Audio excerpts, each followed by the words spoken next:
We've all been there, right? Staring at a blank page, that little blinking cursor just mocking you. But what if I told you the secret to beating it isn't about forcing yourself to write? Nope. It's about what you do before you even start. Today, we're diving into the power of pre-writing.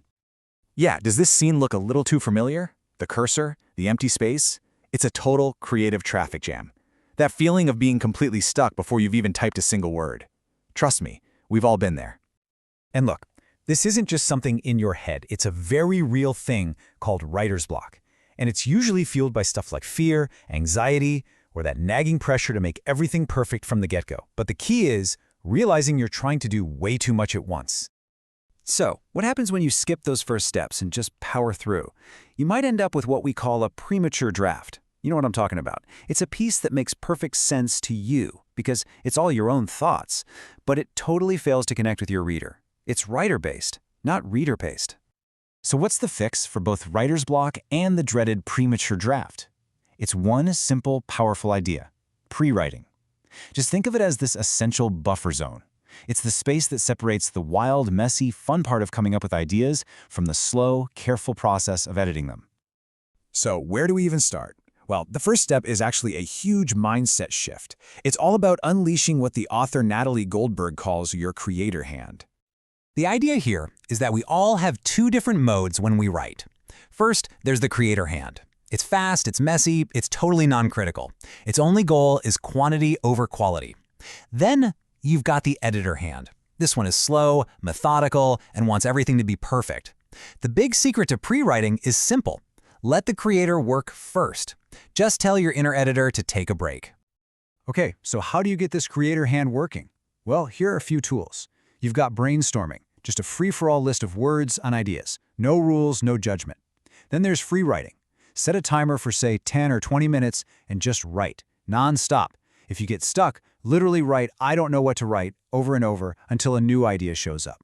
And for a bit more direction, try focus-free writing. Same concept, you just stick to one specific topic. And this isn't some gimmick. Peter Elbow, the educator who really pioneered this whole idea, he called free writing the most effective way to improve one's writing. It's like a workout for your writing muscles.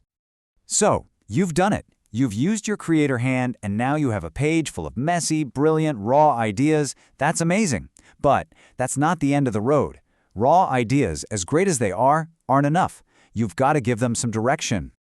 This is where you give all that raw material a mission. And that means figuring out two really important things: your audience and your purpose. This is what's going to give your writing focus. This question is absolutely crucial. And the answer is almost never just "my professor" or "my boss." I mean, who are you really writing for? Your peers? People in your community? Could this land in the hands of a legislator? Knowing your true reader changes everything about the choices you make. And right next to audience is purpose. Why are you even writing this? Are you trying to educate someone? Entertain them? Are you trying to persuade them to see your point of view? Or are you just announcing some information? Defining your purpose right from the start guides every single word. So once you know who you're writing for, and you have to ask yourself, what do they already know? What kind of background information do they need from me to actually get what I'm saying? Thinking about your reader's needs is the absolute key to writing that's clear and has a real impact. Now, to really do a good job for your audience, sometimes your own ideas just aren't enough. You need to bring in some outside knowledge to back up your points. And that's exactly where research comes in. It's just a slower, more methodical kind of pre-writing. But a little word of warning here. You have to be careful of the research trap. It feels super productive to just keep gathering articles and highlighting stuff, right? But researching is not the same thing as writing. It can easily just become a way to procrastinate. So what's the right balance between your voice and the stuff you find? A really good rule of thumb, especially for college-level writing, is the 70-30 split. So 70% of the paper, that should be your words, your ideas, your analysis. Which means only about 30% should be your source material. See, your research is there to support your argument, not to be your argument. This way you make sure your own voice is always the one in charge. Okay, you've got ideas. You focus them on an audience and a purpose, and you've even done your research. Now it's time for the final stage of pre-writing, turning that creative mess into an actual master plan.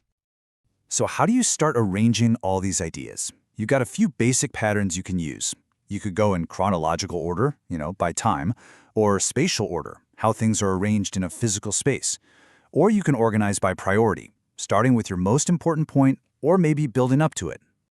And one of the most powerful tools for this is the formal outline. I know, it might look a little intimidating, but it's really just a simple way to create a hierarchy for your thoughts. You start with the big main idea. That's your Roman numeral. That gets broken down into supporting points, which are your capital letters. Those get backed up by specific details, and so on. It's a literal blueprint for your writing. So let's just pull this all together for a second. Pre-writing is basically the path that takes you from the chaos and fear of a blank page all the way to the clarity of a well-structured, purposeful plan. So what's the big takeaway here? Here's your pre-writing toolkit. 1. Generate. Brainstorm. Free write. Just get those ideas out. 2. Focus. Give your ideas a job by identifying your audience and purpose. 3. Structure. Use an outline to build a solid foundation. And the golden rule through all of it, create first. Let your creator hand work long before the editor ever gets a chance to chime in. And that's the real power of pre-writing. It isn't about adding more work, it's about making the work you're already doing more effective, more creative, and honestly, a whole lot less stressful. Your next great idea is already in there, just waiting. The only real question is, how are you going to set it free?